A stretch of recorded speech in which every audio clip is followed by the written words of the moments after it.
சாரிபாத் விதவின் வீட்டுக்குள்ள 2 முக்கியமான விஷயம். ஒன்று எண்ணெய், இன்னொன்று மாவு. மாவு என்பது வசனத்துக்கான அடையாளம். ஜலித்த மாவு அப்படின்னா என்ன அர்த்தம் அப்படின்னு கேட்டா, எந்த விதம் கலங்கம் இல்லாத ஞானப்பாலாகிய வேதவசனம், எந்த விதமான கலப்படம் இல்லாத உபதேசம் சபைக்குள்ள இருக்கணும். 2வது பரிசுத்தாவின் அபிஷேகம், எண்ணெய். இது 2ம் சபைக்குள்ள இருக்கணும். இது 2ம் குறைவுபடாம இருக்கும். எப்ப வரைக்கும் இருக்கும் தெரியுமா? அந்த பஞ்சம் தீர்ற வரைக்கும் இருக்கும். உபத்திரவ காலம் முடிகிற வரைக்கும். அந்த வருஷம் பஞ்சம் எத்தனை வருஷம் மழை பெய்யாம இருந்துச்சு? 3.5 வருஷம். உபத்திரவ காலம் எத்தனை வருஷம்? 3.5 வருஷம். மகா உபத்திரவ காலம் 3.5 வருஷம். கரெக்டா அந்த 3.5 வருஷமும் இந்த 3.5 வருஷமும் கரெக்டா இருக்கும். எலியாவினுடைய சபை காலம், எலியாவுடைய காலம் 3.5 வருஷமும், சபையினுடைய உபத்திரவ காலம் 3.5 வருஷமும் கரெக்டா இருக்கும். அந்த உபத்திரவ காலம் முடிகிற வரைக்கும், நான் சொல்றது முதல் 3.5 வருஷம் முடிகிற வரைக்கும் என்ன இருக்காது? குறைவு இருக்காது சபைக்கு. பஞ்சம் வரும், தேசம் முழுக்க பஞ்சம் இருக்கும். ஆனால் சபையிலே மட்டும் எண்ணெயும் மாவும் குறைவுபடாமல் இருக்கும். குறைவுபடாமல் இருக்கும். எனக்கு ஆண்டவர் இந்த கொரோனா டயத்தில் சில காரியங்களை இந்த வேத பகுதியிலிருந்து சொல்லி கொடுத்தார். என்னன்னு கேட்டிங்கன்னா, எலியா 3 ஸ்டேஜை கிராஸ் பண்ணணும். முதல் ஸ்டேஜ் அவர் ஆற்றங்கரைக்கு போனோம், கேரித் ஆற்றங்கரைக்கு. அங்கே அவருக்கு காக்கா அப்பமும் இறைச்சியும் கொண்டு வரும். இது ஃபர்ஸ்ட் ஸ்டேஜ். 2வது ஸ்டேஜ் எலியா சாரிபாத் விதவின் வீட்டுக்கு போனோம். இப்போ அந்த ஸ்டேஜுக்கு தான் நம்ம போக போகிறோம். இது ஆண்டவர் எனக்கு சொல்லி கொடுத்தது, என்னுடைய தனிப்பட்ட லைஃப். முதல் ஸ்டேஜ் நாம் இப்போ கிராஸ் பண்ணியிருக்கிறோம். இப்போ பஞ்சம் கொடிதான் மாறப்போகுது. இன்னும் பஞ்சம் வரும், உச்சத்துக்கு போகும். அப்படி போகும்போது ஆற்றில் கூட தண்ணி இருக்காதாம்மா, எங்கேயும் குடிக்க தண்ணி கூட கிடைக்காதாம்மா, சாப்பாடு இருக்காது. ஆனால் ஒன்று மட்டும் நடக்கும், கர்த்தருடைய பிரமாணம் இருக்கிற சபை, எலியா இருக்கிற வீடு. எலியா தான் புதிய ஏற்பாட்டு சபைக்கு பிரமாணம். கர்த்தருடைய வார்த்தையை கை கொள்ளுகிற சபையிலே எண்ணெயும் மாவும் குறைவுபடாமல் இருக்கும்.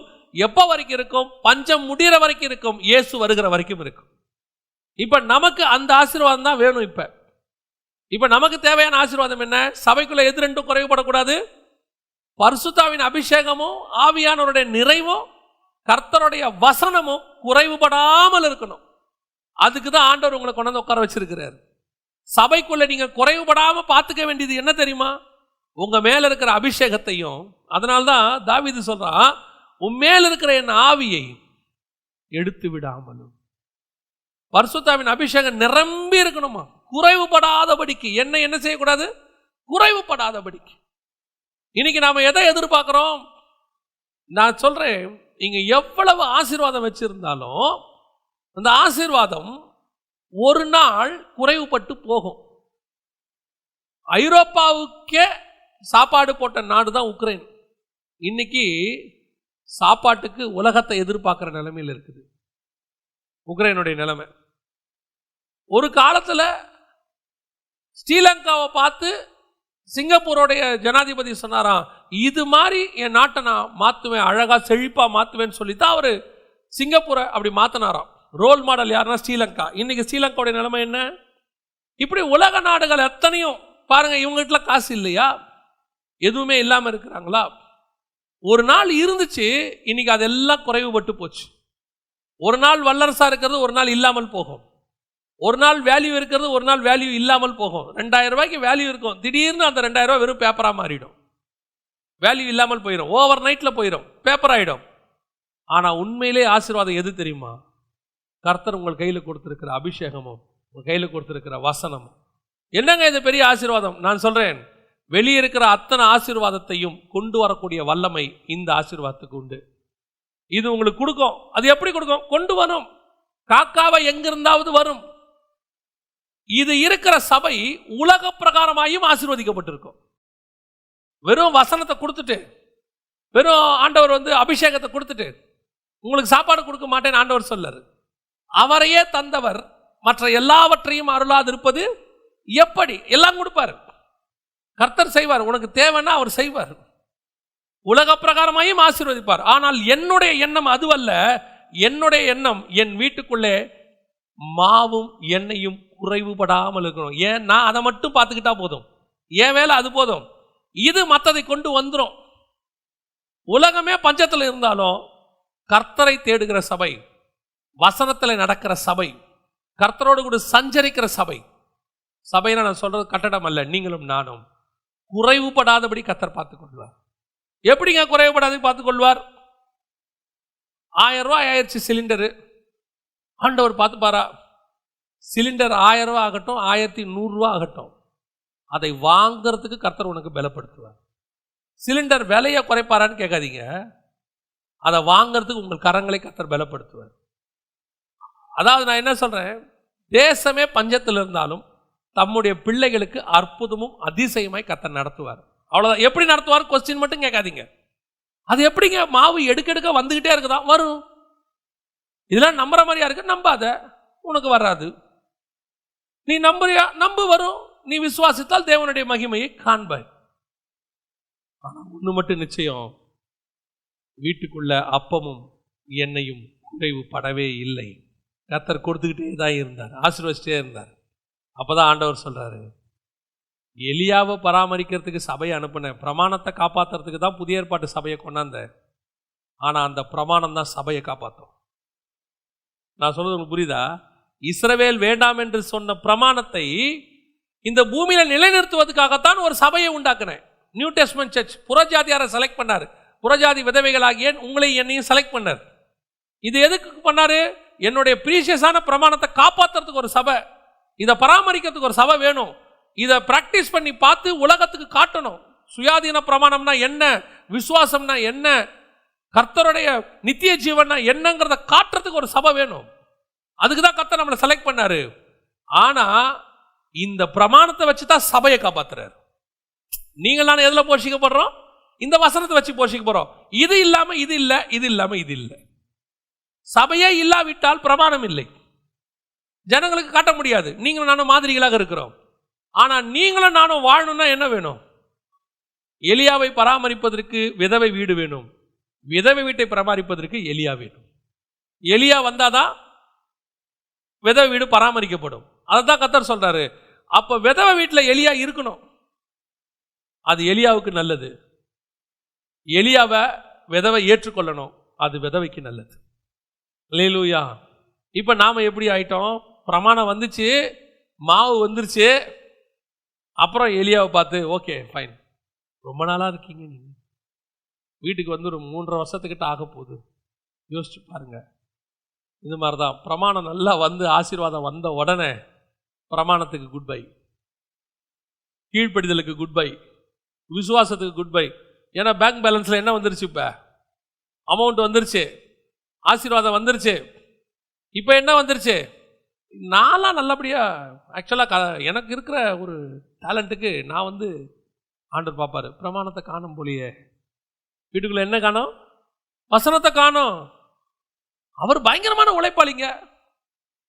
இப்ப வீட்டுக்குள்ள யாரும் இல்ல, எலியா இல்ல, பெருமை வந்துருச்சு.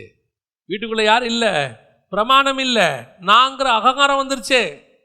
நல்லா தெரிஞ்சுக்கொள்ளுங்க, எலியா இருக்கிற வரைக்கும் தான் மாவும் எண்ணெயும் வீட்டில் இருக்கும். வசனம் தெளிவா அங்க வசனம் சொல்லுது, பஞ்சம் தீருகிற வரைக்கும் அந்த வீட்டில் என்ன செய்யலையா? மாவும் எண்ணெயும். 16வது வசனம், கர்த்தர் எலியாவை கொண்டு சொன்ன வார்த்தையின்படியே பானையிலே மா சடழ்ந்து போகவும் இல்லை, கலசத்தில் எண்ணெய். அவ்வளவுதான். எலியா இருக்கிற வரைக்கும் தான் ஆசீர்வாதம். எது வரைக்கும் நீங்கள் ஒழுங்கா வசனத்தை ஃபாலோ பண்றீங்களோ, எது வரைக்கும் நீங்க கர்த்தரிடத்துல உண்மையா இருக்கிறீங்களோ அது வரைக்கும் தான். அதுக்கப்புறம் எலியா போயிட்டாருன்னா கொஞ்சம் மாவு இருக்கும், மிச்ச மீதி மாவுலாம் இருக்கும்ல. எலியா போயிட்டார், இனிமேல் என்ன பிரச்சனை? ஏன்னா எலியா போற வரைக்கும் மாவு எப்படி இருக்கும்? ஃபுல்லா இருக்கும். அப்புறம் நினைச்சுக்கிட்டே இருப்போம். மாவு திருப்பி குறைஞ்சாதான் யார் ஞாபகம் வரும்? எலியா ஞாபகம் வரும். நடந்து வரும்போது கிடுகிடு கிடுகிடுன்னு ஓடி வருவாங்க, அப்படியே அறக்க பறக்க. 6 மணிக்கு ஆராதனை, 6:01 வந்துருவாங்க. அதுவே பாஸ்டர் ஆராதனை ஆரம்பிச்சோன்னா, ஐயோ பகுதி ஆரம்பிச்சுட்டாங்க, லேட் ஆகி போச்சு. பா என்னமா எலியாவை ஃபாலோ பண்றாங்க, பிரமாணத்தை ஓடி வராங்க, வசனத்துக்கு உண்மையா இருக்கிறாங்க. ஒரு 2 வீலர் கொடுப்போம் ஆண்டவர் கொடுத்தா 6:15, 6:30, 7. என்னாச்சு பிரதர் லேட்டு? ரொம்ப டயர்டு பாஸ்டர், நைட்டு வேலைக்கு போயிட்டு வந்தோமா. ஏன் அதுக்கு முன்னாடி சும்மா இருந்தீங்களா? அப்போ இதை விட நிறைய வேலை பார்த்தீங்க தானே. ஆசீர்வாதம் வர வர வர என்ன வந்துச்சு? மாவு அதிகமாக அதிகமாக அதிகமாக என்ன ஆகுது மனசுல? எதுக்கு இந்த ஆள் வீட்டிலேயே இருக்கிறான்? இது நமக்கு ஓகே, இந்த ஆள் வேற உட்காந்து சும்மாவே சாப்பிட்டுக்கிட்டு இருக்கிறானே. இல்லை, எலியா இருக்கிற வரைக்கும் தான் மாவு. வசனத்தை ஃபாலோ பண்ணுற வரைக்கும் தான் ஆசீர்வாதம். வசனத்தை விட்டுட்டீங்கன்னா கொஞ்சம் மாவு இருக்கும், அது ஓடிக்கிட்டு இருக்கும். ஆனால் ஒரு நாள் குறைவு வரும், மீண்டும் பஞ்சம் வரும். அதை மட்டும் நம்ம ரொம்ப கேர்ஃபுல்லாக வச்சுக்கொள்ளணும். ஆண்டவர் உன் விதவியின் நிந்தையை மாற்றுவதுக்கு தான் எலியாவை அனுப்பி விட்டுருக்கிறார். இஸ்ரவேலுடைய விதவியின் நிந்தையை மாத்திரத்தான் கர்த்தர் யாரை அனுப்பினாரு? தன்னுடைய குமாரனை அனுப்பினார் இஸ்ரவேலுக்கு. அவர்களோ அவரை புறம்பே தள்ளி கொலை செய்து போட்டார்கள். புறஜாதி சபையாகிய உன்னுடைய என்னுடைய விதவையின் நிந்தை இருப்பை மாற்றுவதற்கு கர்த்தர் யாரை அனுப்பி வச்சிருக்கிறாரு? எலியாவை அனுப்பி வச்சிருக்கிறார். எலியா வந்து, அதாவது வசனம் வந்து, புதிய ஏற்பாட்டு பிரமாணம் வந்து உங்களையும் என்னையும் நம் வீட்டுடைய ஆசீர்வாதங்களை கொடுக்க ஆரம்பிச்சிச்சு. என்னையும் மாவையும் ஆசீர்வதிக்க ஆரம்பிச்சிச்சு. இன்னும் மட்டும் நிச்சயமா வச்சுக்கொள்ளுங்க, எலியாவை பராமரிக்க வேண்டிய பொறுப்பு யாருது? விதவியின் வீடுது. அதை எலியாவை நீங்க கரெக்டா பராமரிச்சிங்கன்னா எலியா வீட்டில் மாவையும் எண்ணையும் பத்திரமா பார்த்துப்பான். கர்த்தருடைய வசனத்தை நீங்க கரெக்டா கை கொண்டீங்கன்னா ஆசீர்வாதம் வீட்டில் தானாய் தங்கி இருக்கும். ஆசீர்வாதம் வந்துருச்சுன்னு எலியாவை விட்டுட்டு மாவையோ எண்ணெயோ மட்டும் பார்த்தீங்க, ஒரு நாள் பிரமாணம் இல்லாமல் போகும். அன்னைக்கு மீண்டும் பஞ்சம் வரும், மீண்டும் விதவை வீடு சாகர வீடாய் மாறும். இன்னைக்கு ஆண்டவர் ஆசீர்வாதத்தை நமக்கு கொடுக்கத்தான் விரும்புகிறார். இன்னைக்கு ஆண்டவர் சொல்றார், உன் விதவியின் நிந்தை இருப்பை நான் என்ன செய்ய போறேன்? மாற்றப் போகிறேன். இன்னைக்கு நம்முடைய பிரச்சனைகள் எல்லாம் மாறும். நான் திருப்பியும் ஒரே ஒரு விஷயத்தை சொல்லிட்டு முடிக்கிறேன். கர்த்தருடைய வசனத்தை கை கொண்டு அவருடைய பிரமாணத்தின்படி, பிரமாணம்னா நான் சொல்றது சுயாதீன பிரமாணம், இந்த புதிய ஏற்பாட்டில் கர்த்தர் கொடுத்த கட்டளைகளை கரெக்டாக கை கொள்ளுங்க. உங்க வீட்டில் எண்ணெயும் மாவும் ஒரு நாளும் குறைவுபடாது. நான் சொல்றேன், நான் என்னுடைய என்ன சாட்சியா வச்சு சொல்றேன். இந்த ஊழியத்திற்கு 18 வருஷத்துக்கு முன்னாடி நான் வரும்போது, 2004 வரும்போது, நான் இந்த கலப்பையில் கை வைக்கும் போது ஆண்டவர் சொன்ன வார்த்தை, இதில் கை வைக்கிற உன்னை நான் கைப்பிடிக்கிறேன். இன்னைய வரைக்கும் நான் சொல்லுவேன், இந்த 18 ஆண்டு காலம் என் தேவனாகிய கர்த்தர் ஒரு நாளும் என்னை குறைவுபட பார்த்ததே கிடையாது, என்னை குறைவுபட விட்டதே கிடையாது. ஒன்று மட்டும் சொல்லுவார், உன்னை மட்டும் கரெக்டாக வச்சுக்கோ, நீ என் கூட இருக்கிறத மட்டும் கரெக்டாக பார்த்துக்கோ. பேட்ரி கரெக்டாக போட்டிங்கன்னா வாட்ச் கரெக்டாக ஓடும், கரெக்டாக பெட்ரோல் போட்டிங்கன்னா வண்டி ஒழுங்காக ஓடும். ஒழுங்காக பராமரிக்காவிட்டால் எதா இருந்தாலும் ஒரு நாள் நின்று போகும். அதுதான் நாம தான் தேவனுடைய சபை. நாம் ஒழுங்காக வசனத்தை கொண்டு பராமரித்தோம்னா, நம் வாழ்க்கையில் வசனத்தை கை கொண்டோம்னா, ஆசீர்வாதம் என்பது உலக பிரகாரமாயும் சொல்கிறேன், ஆவிக்குரியவதையும் சொல்கிறேன். உலக பிரகாரமாயும் நீங்கள் தரித்திரமாக இருக்கணும்னு கர்த்தர் ஒரு நாளும் விரும்பவே இல்லை. நீங்களும் நானும் பிச்சை எடுக்கணும்னு கர்த்தர் ஒரு நாளும் விரும்பவே இல்லை. கர்த்தர் உங்களை போதுமென்ற மனதனும் கூடி இருக்க சொல்லி தான் சொல்லியிருக்கிறார். இருக்கிறத விட்டு நம்ம எதுக்கு ஆசைப்படக்கூடாது? 2 சேட்டலைட் இருந்தால் நல்லா இருக்கும் ஆண்டவர், எனக்கு நானே ரீசார்ஜ் பண்ணிப்பேன், அது தேவையில்லை. ஆண்டவர் உனக்கு வாழ்க்கைக்கு என்ன தேவையோ அது கண்டிப்பாக கொடுப்பார். உன்னை அழைத்த ஆண்டவர் இதெல்லாம் முன்குறிச்சு தான் அழைச்சிருக்கிறார். அல்லேலூயா. நீங்கள் மட்டும் செய்ய வேண்டியது ஒன்றே ஒன்று, இஸ்ரவேல் ஜனங்கள் இயேசுவை வெளியே தள்ளினது போல நாம் எலியாவை வெளியே தள்ளி விடக்கூடாது.